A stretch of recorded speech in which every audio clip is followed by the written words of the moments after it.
Everyone good morning. আজি ইয়াত দেখিছে টিংচিংলৈ মই গৈ আছোঁ আম ছিঙিবলৈ আমাৰ আমবাৰীলৈ বুলি।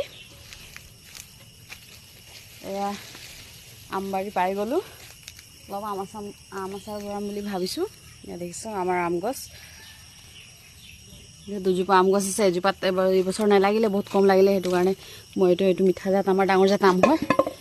এতিয়া উপায় নাই, ক'তো আম বিচাৰি নাপালোঁ আৰু মিঠা আমজোপাকে ভৰাব লাগিব। আৰু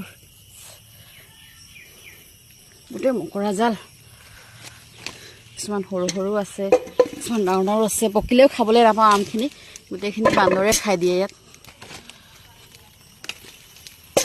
আপোনালোকে আম আচাৰ ভৰালেনে বাৰু কমেণ্টত জনাবচোন। মইতো ভৰোৱা নাই, আমাৰ ফালে একেৰাহে বৰষুণ।